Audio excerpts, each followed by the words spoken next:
Hello guys, I welcome you back to our channel. Hope you guys are doing great today. Normally as we do, we are here once again to update you guys on the latest. Kwankwaso tells Atiku to reduce high fees charged by his university as Obi plans scale for Quranic pupil. Okay guys, before we go into the details, this is your favorite channel, UG Media TV. If you're new to this channel and you haven't subscribed, please do us a favor and subscribe, and also turn on the notification bell so that you get our latest videos as soon as we drop them. The presidential candidate of the People's Democratic Party (PDP) was left fuming on Sunday after his counterpart in the new Nigerian People's Party (NNPP), Rabiu Kwankwaso, challenged him to reduce the high fee his university charged students.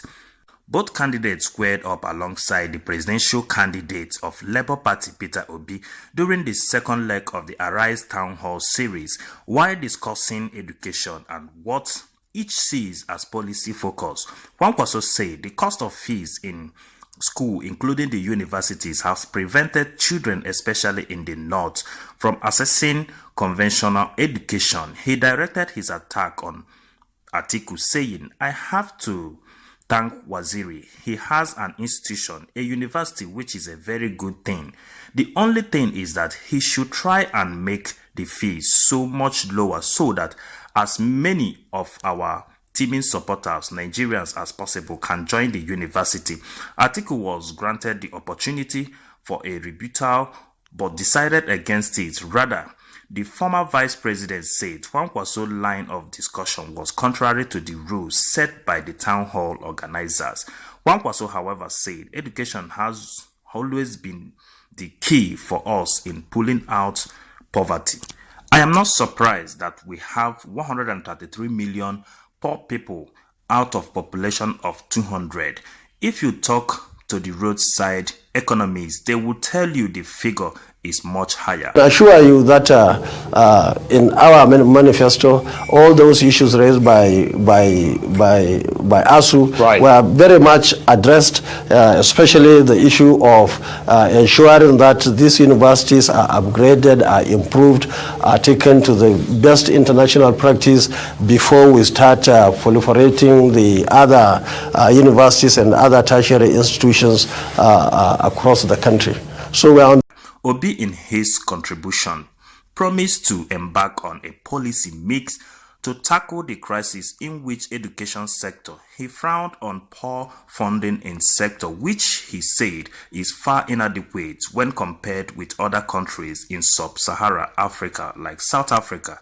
He was asked how he would deal with the growing number of out-of-school children, especially in the north. Obi said most of these children studied in Quran.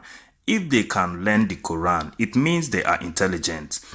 "I will meet them where they are learning the Quran and let them know they can have skills as well," he explained.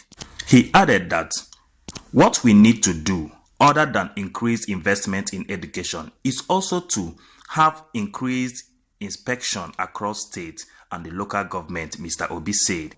Compared to even comparable countries, if you look at it, let me just use 2016 to date, 6 years, to 2021. Our investment, our total investment budget in education at the federal level is about 3.6 trillion, just 3,550 billion. That's our investment for 6 years. That is not up to South African, which is second biggest economy, or about the same for 1 year. In 2020, their budget for education was 380 billion rands. If you convert these two, you will see the difference. So you need to invest more. And if you look at their own, it was about between 14 and 16%. All throughout these 6 years, our budget is not up to 10% in education. There's no way that can happen with the pool of people who have out of school. For me, Nigeria can design their budget differently. If we work hard in this country, I believe Nigeria can, if they pluck all revenues, be able to get a revenue of about 15 trillion annually. And if they are borrowing, not throwing away to subsidy and other areas and curtailing cost of governance, they borrow about maybe around 10 trillion. You need about 25 trillion budget to start with. And 10% of that should go to education. And 10% to the other areas which we're going to come into. We're going to invest in education. We're going to do whatever is possible to ensure that we pull those millions of children and ensure they get basic education, which is the most important. Speaking on what will form the plank of his education policy if elected, Atiku said, we have to undergo education reform so our youths are prepared for private sectors, which is the engine of any economy. The most important thing is education, to get our kids educated, and not only educated, but rightly educated, and then they can make themselves available for the private sector for growth, which is the engine room of the economy. We should avoid the bottleneck that stifles the funding meant to get to the universities, he added. On security, Obi said, the major factor causing poverty is the federal government. We need security to restore confidence of foreign investors in the economy. The Labour Party candidate added that our investment in education is low.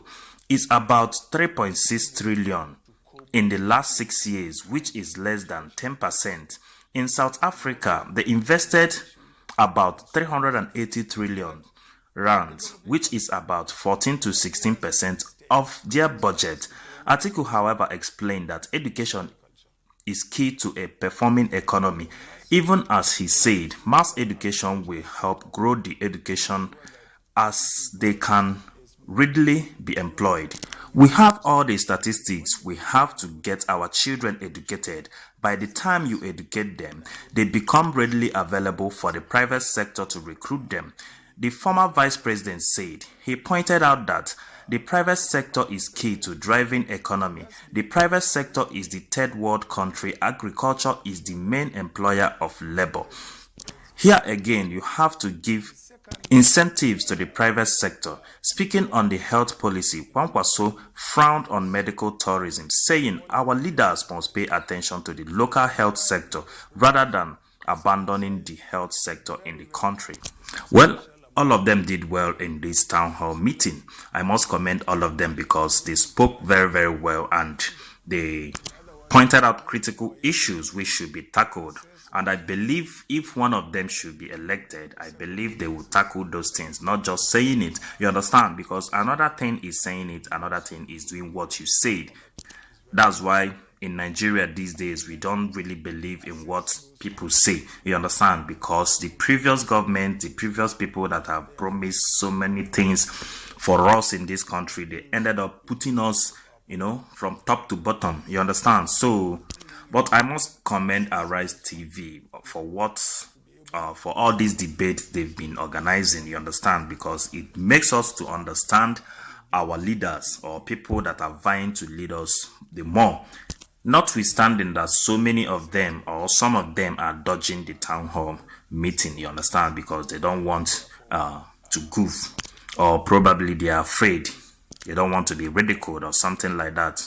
Okay, guys, thank you for staying tuned to the end. This is your favorite channel, UG Media TV. If you're new to this channel and you haven't subscribed, please do us a favor and subscribe, and also turn on the notification bell so that you get our latest videos as soon as we drop them. And if you're one of those that have been visiting this channel and you haven't subscribed, please do us a favor and subscribe, okay? And don't forget to share this video to your friends. Thank you and God bless you.